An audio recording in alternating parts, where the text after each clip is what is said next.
ये बच्चे पिता हैं, आपको इनको प्रणाम करना चाहिए। माँ आपके जीवन में संसार के नियमों का जो संसाधन है, जितने संसार के नियम है सब माँ के द्वारा आपके जीवन में प्राप्त होते हैं, क्योंकि माँ का जो स्थान बताया गया है शास्त्र में, बड़ा ऊंचा स्थान बताया गया है।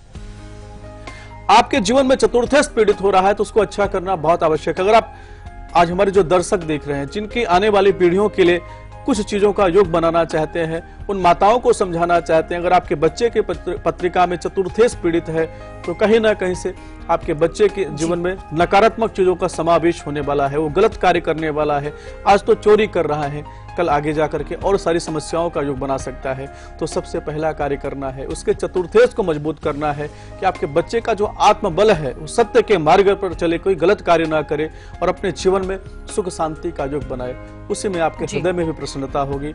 आप तमाम माताओं को समझाना चाहते हैं, अगर आपका बच्चा गलत कर रहा है या चोरी कर रहा है तो उसके पत्रिका का जरूर विवेचन कराइए कि उसकी पत्रिका में से किस प्रकार के दोष आ रहे हैं। उस दोष का आप निदान कर दीजिए, फिर देखिए आपके बच्चे के जीवन में सफलता का योग बन जाएगा। बिल्कुल। तो हमें आचार्य जी ने बताया कि वो कौन से ग्रह पीड़ित होते हैं जिसका दुष्प्रभाव बच्चों के आचरण पर पड़ता है, उनके कर्मों पर पड़ता है। लेकिन हमारे कर्म हमारी संगति से भी प्रभावित होते हैं। संगत का कितना प्रभाव हमारे आचरण पर, हमारे जीवन पर पड़ता है, इस बारे में भी हम आचार्य जी से जानेंगे कि वो कौन से ग्रह होते हैं कि हमें अच्छी संगत मिलती है या फिर बुरी संगत मिलती है, जिससे हमारा आचरण या हमारा व्यक्तित्व प्रभावित होता है। और इस वक्त कॉलर भी हमारे साथ जुड़ गए हैं। गुजरात से श्रद्धा हमारे साथ है। श्रद्धा, स्वागत है, पूछिए। हाँ मैम, नमस्ते। नमस्ते। पंडित जी नमस्ते। जय माता दी। हाँ पंडित जी, मैं 5-6 दिन पहले ही आपसे बात कर चुकी हूँ, फिर भी अपना डेट ऑफ बर्थ बता देती हूँ जी। 22 दिसंबर 1982 जी। और जन्म स्थान पोरबंदर बताया था। मैंने मेरे और मेरे पति के बारे में आपसे पूछा था। समय फिर समय क्या है? मेरे समय नहीं मालूम है पंडित जी। हाँ चलिए, सवाल क्या है आपका, फिर बताइए। मैं पूछती हूँ। अभी हमारे में फिर भी मैं, आपने बोला था ना सोमवार का व्रत रख के, मैं व्रत रखती हूँ। मंदिर नहीं जा पा रही, हम जहाँ रहते हैं ना वहाँ मंदिर नहीं है जी, इसीलिए बहुत दूर है, घर से अकेले निकल भी नहीं सकते जी। तो अब मैं घर में क्या कर सकूँ वो बताए, और मेरे पति का तालमेल ठीक हो जाए वो बताए। घर में रोज रोज झगड़े बच्चों के सामने ठीक नहीं लगते। बिल्कुल, मैं खीर का आपको उपाय बताया था। खीर भी भगवान को प्रसाद में रखा था घर में ही मंदिर में, लेकिन मेरे पति रात को देर से आते हैं ना तो मैं प्रसाद देना भूल गई थी। दूसरे दिन दीजिए।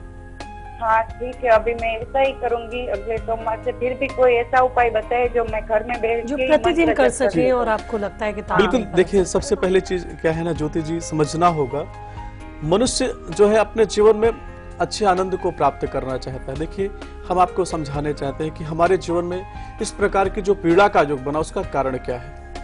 हमारे पत्रिका में अगर सप्तमेश पीड़ित होते हैं, लग्न भाव से पापी ग्रहों का योग बनता है तो इस प्रकार के पीड़ाओं का योग बनता है। हम आपको समझाना चाहते हैं, भाभीऊ मेट सकह त्रिपुरारी। त्रिपुरारी कौन है? भगवान शिव है। शिव के माध्यम से आपके जीवन में जो पीड़ा का, समस्या का योग बना है वह समाप्त होगा। मैं आपको जो प्रयोग बताया है वो महा उपाय है भगवान शिव का, उसी उपाय को करें। सात्विक उपाय प्रतिदिन आप और कर सकते हैं। शिव सहस्त्र नाम का पाठ करें, प्रतिदिन पाठ करें और बाद में उनको आप एक जो है फल का जो है भोग लगाइए, मेवे होते हैं ना, उसका भोग लगा के अपने पति को खिलाना प्रारंभ कर दीजिए। भगवान शिव से प्रार्थना कीजिए, हे भोलेनाथ, हमारे पति के जीवन में जो विष योग बना है, हमारे साथ में जो हमारे ग्रस्त जीवन में तनाव समस्याओं का योग बना है, इसको दूर करिए। लेकिन जो महा उपाय सोमवार के दिन मैंने बताया उसको आप करते जाइए। 2-3 सोमवार करके तो देखिए आपके जीवन में सफलता का योग जरूर बनेगा। तो हम आचार्य जी से बात कर रहे थे कि आखिरकार बच्चों में ये बुरा कर्म कहां से आता है, चोरी करना। उनकी सभी ख्वाहिशें पूरी हो रही हैं, परिवार का वातावरण अच्छा है, संस्कारी है, बावजूद इसके बच्चे इस तरह का कुकृत्य क्यों करते हैं। ग्रहों के बारे में हमें आचार्य जी ने बताया, लेकिन ग्रह तो जिम्मेदार होते हैं आचार्य जी, लेकिन बड़े बुजुर्ग ये भी कहते हैं कि जिंदगी में जो आपकी संगत है उसका भी बहुत प्रभाव आपके ऊपर होता है। लेकिन जिंदगी में हमें अच्छी संगत मिले ये भी ईश्वरीय कृपा होती है। तो संगत किस तरह की होनी चाहिए, क्योंकि हम अक्सर ये भी देखते हैं कि कहा जाता है 100 मित्रों को बनाने से अच्छा है आप एक अच्छा मित्र बना लीजिए। अगर वो एक अच्छा मित्र भी आपके पास नहीं है तो पुस्तक आपकी सबसे अच्छी मित्र होती है। तो इन आचरणों के लिए हमारी संगत कितनी जिम्मेदार होती है, मेरा सवाल ये है। बहुत अच्छा प्रश्न है। बिल्कुल समझना होगा। देखिए मेरे भाई बहन, हमारे जीवन में अगर इस प्रकार के नकारात्मक चीजों का समावेश होता है, हमने चर्चा किसकी किया, चंद्रमा अगर आपका दूषित हो गया, क्योंकि चंद्रमा कहां से दूषित होते हैं, इसका कनेक्शन माँ से है। माँ, अगर आपने अपने पिछले जन्म में माँ को पीड़ा दिया है या आपने माँ का अपमान किया है, तो आप कहीं ना कहीं से आपका चंद्रमा खराब होता है। चंद्रमा दूषित होने से क्या होगा, आपके मन की जो स्थिति होगी बहुत डामाडोल रहेगी। आपके आसपास में जो लोग मिलेंगे बुरे मिलते चले जाएंगे, कितना भी प्रयत्न कर ले। लेकिन एक चीज मैं समझाना चाहता हूँ, जिस प्रकार से सूर्य उदय होने के बाद अंधकार रहता है, क्या नहीं रहता है ना, तो बेहतर अपने कर्म को सुधारिए। बुरा जो देखन मैं चला, बुरा जो मिलया को, जो दिल खोजा अपना, मुझसा बुरा ना कोई। हम किसी में बुराई ना देखें। संसार में सब पूज्य है, सब अच्छे व्यक्ति है। हर व्यक्ति के अंदर कुछ अच्छाइयां होती हैं, कुछ बुराइयां होती हैं। लेकिन अगर आपका चंद्रमा पीड़ित हो गया है, तो आप क्या देखेंगे कि आपकी जो मन की स्थिति है नकारात्मक चीजों में ज्यादा जाएगी। जैसा कि अभी ज्योति जी ने बोला कि आप पुस्तक का अध्ययन तब आप करेंगे जब आपके जीवन में चंद्रमा अच्छा होगा, आपका गुरु अच्छा होगा, क्योंकि गुरु का संबंध भी मां से है। बेहतर है कि अपने कर्म को सुधारने के लिए, अपने सही सकारात्मक चीजों को सही करने के लिए सबसे पहले अपने माता को सही करिए, चंद्रमा को सही करिए। और जो आपके द्वारा जाने अनजाने कोई भी गलती हो चुकी है, उसको ठीक करने के लिए आप उस चीज को स्वीकार कर लीजिए कि हमारे द्वारा इस तरीके का नकारात्मक चीजों का समावेश हो चुका है। दूसरी चीज बताया, अच्छा और बुरे का योग जब आपके जीवन में कुछ पता चलना प्रारंभ हो जाए, किस व्यक्ति के साथ बैठने से हमारी एजुकेशन में रुकावट का योग बन रहा है। चोरी एक व्यक्ति नहीं करता है, चोरी तो 2-3 लोग मिलके करते हैं, और वही संगति में आप धीरे धीरे ढलते चले जाते हैं। तो सबसे पहला एक कार्य करना है, अगर आपने कोई गलत कार्य किया है तो सबसे पहले अपनी माँ को बताइए कि माँ, मेरे द्वारा ऐसा कर्म हो चुका है, अब इसका प्रायश्चित कैसे है, इसमें से मैं कैसे निकलूं।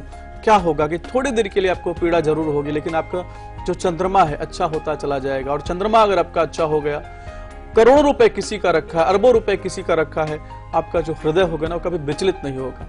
लेकिन अगर चंद्रमा आपका खराब है, किसी का एक सुई भी रखी है ना, तो आपका मन विचलित हो जाएगी, क्योंकि सुई की कीमत कितने की होगी, 2 रुपए 3 रुपए की होगी, और आपके मन की जो स्थिति होगी धीरे धीरे परिवर्तित होना प्रारंभ हो जाएगा। बेहतर है कि अगर आपके माध्यम से कोई कर्म ऐसा हो रहा है, बार बार आपके मन में ऐसा विचार भी आ रहा है कि मैं किसी की वस्तु का हरण कर लूं, किसी की वस्तु को चुरा लूं, तो अपनी माँ को जरूर बताएं कि माँ, मेरे मन में ऐसी भाव क्यों आ रहे हैं, मेरे ऊपर कोई दोष तो नहीं है, कोई ग्रहों की पीड़ा का योग तो नहीं है। और माँ सबसे बड़ी गुरु होती है। आप देखेंगे कि आपकी माँ सही तरीके से जो आपके मन के अंदर नकारात्मक चीजों का समावेश है, उस कर्म को सही कर देगी और आपके जीवन में सफलता का योग बना देगी। तो बेहतर है, सबसे बड़ा चीज कि अगर अपने संगति को आपको ठीक करना है, कोई गलत चीजों को प्रति आपका आकर्षण बन रहा है, कोई गलत चीजों के प्रति आपका लगाव बढ़ रहा है, तो अपनी माँ को बता के देखिए, फिर देखिए आपके जीवन में सफलता का योग बन जाएगा। और वक्त हो चला है अब लकी कॉन में आज के विजेता से बात करने का। देखते हैं कौन है आज के हमारे लकी विजेता।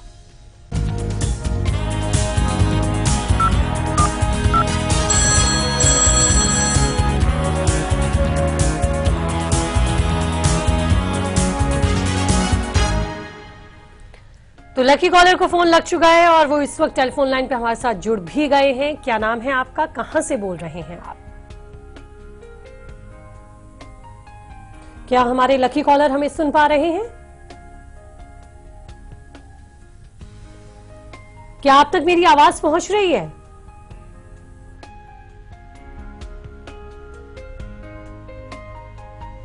संपर्क अभी हमारा लकी कॉलर से नहीं हो पा रहा है। हमारी अगली कॉलर वंदना हमारे साथ जुड़ी हैं। वंदना, स्वागत है। आप डेट ऑफ बर्थ बताइए और क्या सवाल है आपका? वंदना, आप तक मेरी आवाज पहुंच रही है? हाँ, पहुंच रही है जी। तो अपना सवाल पूछिए और सबसे पहले डेट ऑफ बर्थ बताइए।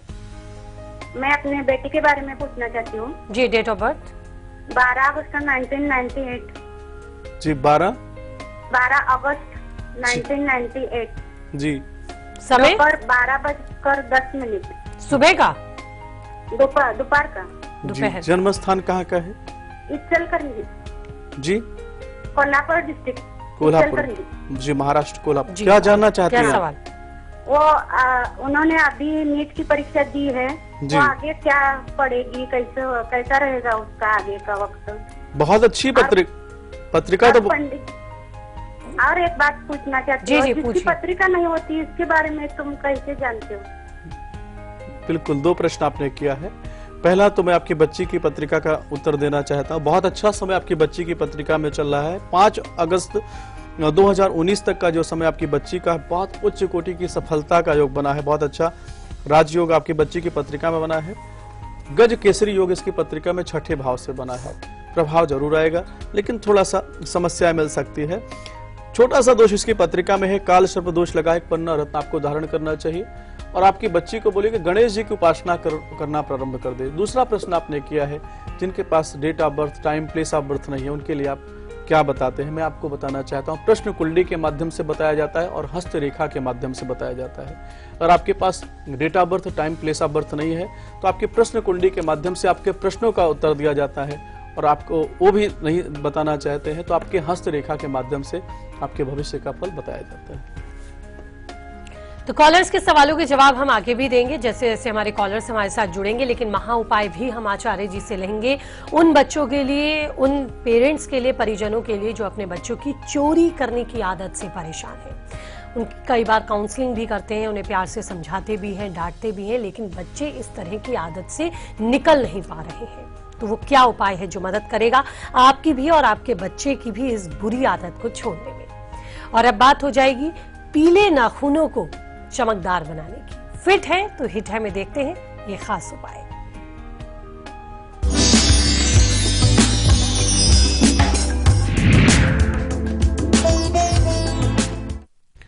बिल्कुल, हमारे जो दर्शक हैं बोलते हैं हमारे नाखून पीले होते चले जा रहे हैं। इसका कारण क्या है? अगर आपकी पत्रिका के अंदर गुरु खराब होंगे, और गुरु के खराब होने से आपके जीवन में आप क्या देखेंगे कि जो पीलापन आ रहा है, नाखूनों के अंदर पीलापन आ रहा है, उसका सीधा संबंध गुरु से देखा गया है। एक महा उपाय बता रहा हूं, इसको आपको करना चाहिए। आपको एक पीतल का पात्र लेना चाहिए। उस पीतल के पात्र के अंदर आपको थोड़ा सा गन्ने का रस डाल करके, पूरा भर करके, भगवान शिव के मंदिर में जा करके शिव सहस्त्र नाम का पाठ करते हुए भगवान शिव को अर्पित करते हैं, तो विश्वास मानिए जो आपके जीवन में तनाव, समस्याओं, पीड़ाओं का योग बना है, जो आपके नाखून पे होते चले जा रहे हैं, अच्छे लाभ का योग बन जाएगा। हमारे लकी विजेता भी हमारे साथ जुड़ चुके हैं, लकी कौन के, और देखते हैं कौन है वो। आप मुझे सुन पा रही हैं? हाँ, सुन रही हूँ मैडम। स्वागत है आपका लाइव इंडिया पर तारे सितारे में, और आपको बहुत बहुत मुबारकबाद भी कि आप हमारे कार्यक्रम की आज लकी कॉलर बनी है। तो आपके पास मौका है, अगर कोई समस्या है या कोई सवाल आप करना चाहती हैं आचार्य जी से बात, तो कीजिए और बताइए अपना डेट ऑफ बर्थ। मैं गुरु जी को प्रणाम, कोटि कोटि प्रणाम। खुश रहिए, खुश रहिए। मेरी बेटी के बारे में पूछना है। 25/12 25/12/1992 में और रात्रि 8:10 जी। कहाँ का जन्म है? जी। गुरुजी, मैं हार्ट पेशेंट हूँ। मेरी बेटी के शादी में प्रॉब्लम आ रही है जी। उसकी शादी 5 साल बाद करने को बोला है। कहते कि 2-3 योग है। मेरी बेटी की शादी में कब कर दूं? आप बोलो, मैं तभी करूंगी। मैं आपको गुरु समान मानती हूँ, प्लीज जवाब दे दीजिएगा। क्यों रो क्यों रहे हो आप? भावुक नहीं होइए, आपकी भावनाओं की हम इज्जत करते हैं, कद्र करते हैं, लेकिन आप भावुक नहीं होइए। आप रो क्यों रहे? जवाब दे दीजिएगा।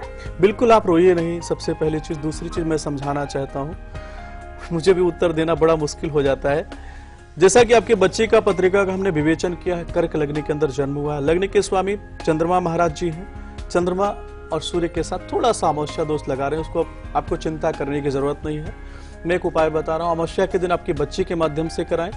एक नारियल लेना है, साथ में सफेद कपड़ा लेना है, थोड़ा सा कच्चा दूध लेना है। किसी नदी के किनारे पर जाकर के गायत्री मंत्र का 21 बार पाठ करते हुए, अपने पूर्वजों को याद करते हुए, इस नारियल को, इस वस्त्र को बहते हुए जल में प्रवाह कर देना है, और जो कच्चा दूध आप लेके गई है उसका अर्घ दे देना है। दूसरी चीज मैं आपको समझाना चाहता हूँ, अभी राहु जी की महादशा चल रही है। राहु जी की महादशा के अंदर अंतर भी राहु जी का चल रहा है।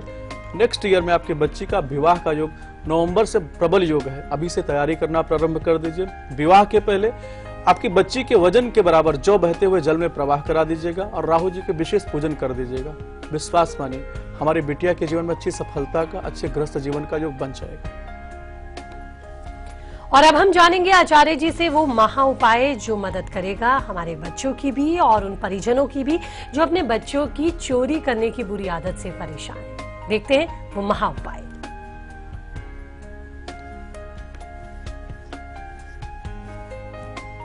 बिल्कुल हमारे जो दर्शक है, जो हमें बहुत स्नेह करते हैं, उन तमाम दर्शकों को समझाना चाहता हूँ, उन बच्चों को समझाना चाहता हूँ जो इस कार्यक्रम को देखते हैं। अगर आपके मन के अंदर ऐसी बुरी वृत्तियों का योग बन रहा है तो सबसे पहला उपाय क्या है? अगर आपके मन में नकारात्मक चीजों का समावेश हो रहा है या चोरी करने का मन में बार बार विचार आ जा रहा है, तो अपनी माता को सबसे पहले अपनी माता की काउंसलिंग लेना प्रारंभ करें, क्योंकि चंद्रमा मन सो जाता है। मन का जो स्वामी है चंद्रमा, और चंद्रमा के जो स्वामी है माँ के साथ संबंध देखा गया है। दूसरा एक उपाय करना है, सोमवार के दिन इस उपाय को करना है। शास्त्र में ऐसी बताई गई कि अगर आपके मन में अंधकार, क्योंकि चोरी से व्यक्ति अंधकार की ओर जाता है, चोरी एक पाप का प्रथम चरण है। कोई अगर आपके मन में किसी चीज के प्रति मोह आ रहा है कि ये वस्तु मेरी हो जाए, तो क्योंकि पाप का पिता कौन है? मोह है। तो उस मोह को दूर करने के लिए भगवान शिव जी के मंदिर में जाकर के तिल के तेल का 7 दीपक 7 सोमवार को आप जला के देखिएगा। जो आपके मन में बुरे विचार आना प्रारंभ हो रहे हैं या जो आपके मन में नकारात्मक चीजों, क्योंकि चंद्रमा अंधकार, कई बार जब अमावस्या दोष कब लगता है? जब हमारे जीवन से चंद्रमा अस्त हो जाता है। अंधेरी रात तभी आती है ना मेरे भाई बहन। तो अपने जीवन में अंधेरी रात नहीं आने देना है। भगवान शिव के मंदिर में जाकर के 7 तिल के दीपक 7 सोमवार को जलाइए और उनसे प्रार्थना कीजिए कि हे भोलेनाथ, हमारे जीवन में जो अंधकार का युग बन रहा है, जो अमावस्या दोष लग रहा है, उसको दूर करिए और हमारे जीवन में सफलता का युग बनाइए। इस महाउपाय को करके देखिएगा, आपके मन के अंदर, आपके कर्म के अंदर, आपके जीवन के अंदर जो बुरी वृत्तियों का युग बन रहा है, आप खुद देखेंगे कि धीरे धीरे समाप्त हो जाएगा और आपका मन अच्छा हो जाएगा। अगली कॉलर हमारे साथ इलाहाबाद से जुड़ी हैं। लता जी, आपका स्वागत है, पूछिए। हेलो जी लता, आप हमें सुन पा रही हैं? जी जी जी मैम, नमस्ते। नमस्ते, बताइए डेट ऑफ बर्थ। जी, अपने बेटे के बारे में पूछना चाहती हूँ मैम। जी बताइए। आचार्य जी प्रणाम। जय माता दी। मेरे बेटे का डेट ऑफ बर्थ है 10/11/1098। अच्छा, 11/10 11/10/98। 2:05 जी। जन्म स्थान इलाहाबाद। जी। ये जन्म सुबह का है या फिर रात का? जी दोपहर का। हाँ जी, दोपहर का। क्या समय क्या है दोबारा? 2:12। 5 मिनट। 2:05। जी। जन्म स्थान इलाहाबाद में। क्या जानना चाहती हैं आप? जी, इसका इष्ट देव बता दीजिए, विदेश यात्रा है कि नहीं बता दीजिए, भविष्य के बारे में जानकारी बता दीजिए। बिल्कुल, बहुत अच्छा प्रश्न किया। इनके जो इष्ट हैं भगवान शिवा हैं, क्योंकि शास्त्र में ऐसा बताया गया, कुंभ लग्न के स्वामी शनि महाराज जी हैं और शनि भगवान जो है शिव को अपना इष्ट मानते हैं, अपना आराध्य मानते हैं। भगवान शिव की उपासना करने से इनके जीवन में सफलता का योग बनेगा। सूर्य नीच राशि के अंदर विराजमान है। थोड़ा सा विदेश यात्रा में रुकावट का योग बना हुआ है। पिता के साथ संबंध अच्छा करना चाहिए। पिता को प्रणाम करें और प्रतिदिन भगवान सूर्य देव को अर्घ दें। सूर्य निकलने के समय अगर अर्घ देते हैं तो इनके जीवन में सफलता का योग बन जाएगा। दूसरी चीज, आपने विदेश यात्रा का योग बोला है, तो अभी मैं जो इनकी पत्रिका के माध्यम से योग देख रहा हूँ, 24 सितंबर 2016 तक प्रबल योग। अगर इसके बीच में अगर कोई विदेश यात्रा का योग बन जाएगा तो जरूर विदेश यात्रा योग बनेगा। लेकिन अगर इसके बाद होता है तो इसके बाद इनके जीवन में ऐसा कोई योग नहीं बन पा रहा है जिससे कि इनको विदेश यात्रा का योग बने। बेहतर है, एक उपाय इनको जरूर करना चाहिए। भगवान शिव के मंदिर में जाकर के 1008 बिल पत्र होता है, उस पर हल्दी लगा करके भगवान शिव जी के 1008 का नाम पाठ करते हुए भगवान शिव को अर्पित करते हैं। तो विश्वास मानिए, जो इनकी पत्रिका में अंगारक दोष लगा हुआ उसका समापन होगा, इनके जीवन में सफलता का योग बन जाएगा। अगली कॉलर हमारे साथ दिल्ली से हैं। पूनम, आपका स्वागत है, पूछिए आप। नमस्कार पंडित जी। जय माता दी। माता दी, मैं अपने बारे में जानना चाहती हूँ। मेरा डेट ऑफ बर्थ है 9 सितंबर 1983 1983। 83। समय क्या है? टाइम है मेरा शाम के 7:20 का। 7:20 का। कहाँ का जन्म है आपका पूनम? दिल्ली का। जी, सवाल पूछिए। जी, मैं ये जानना चाहती हूँ मेरी शादी कब होगी और मेरी शादी के बाद मेरी मैरिज लाइफ कैसे रहेगी? जी। मेरी सास ससुर वगैरह से सबसे बनेगी कि नहीं बनेगी? जी, दाम्पत्य जीवन का कैसे? बिल्कुल, जैसे कि आपकी पत्रिका का विवेचन किया है, देखिए आपको समझाने का प्रयत्न करूंगा। बुध आपकी पत्रिका में 7वें भाव के अंदर विराजमान है, तो एक व्यापारिक व्यक्ति के साथ आपका विवाह होगा। बहुत अच्छी पत्रिका है आपकी। विवाह के बाद आपके गृहस्थ जीवन में सबसे आपको बहुत स्नेह मिलेगा, क्योंकि आपका मीन लग्न के अंदर जन्म हुआ और लग्न के स्वामी गुरु आपकी पत्रिका में भाग्य स्थान में केतु के साथ विराजमान है। शास्त्र में ऐसी मान्यता है कि जब लग्न के स्वामी भाग्य स्थान में विराजमान होते हैं तो उस घर के फल को तो जरूर कमजोर करते हैं, लेकिन आपके गृहस्थ जीवन पर उनकी दृष्टि जा रही है तो आपके गृहस्थ जीवन में सास ससुर से, आपके पति से आपको विशेष स्नेह मिलेगा, आपके जीवन में सफलता का योग बनेगा। अगर आप करना चाहती हैं तो विवाह के पहले गुरु चंडाल दोष का परिहार पूजन करना चाहिए, गुरुवार का व्रत रखना चाहिए। गुरुवार के दिन पीले वस्त्र को आपको धारण करना चाहिए, केले के वृक्ष का पूजन करना चाहिए। इस उपाय को करके देखिए, आपके जीवन में सफलता का योग बन जाएगा। और आपका बहुत बहुत शुक्रिया आचार्य जी, आप स्टूडियो में आए, दर्शकों के सवालों के जवाब दिए, उनकी समस्याओं का समाधान दिया। और इसी के साथ आज के तारे सितारे में इतना ही, लेकिन कल फिर होगी मुलाकात एक ऐसे विषय के साथ जो जुड़ा होगा आपसे, देंगे आपको उनकी समस्याओं से जुड़े समाधान की। तो फिलहाल दीजिए इजाजत, नमस्कार।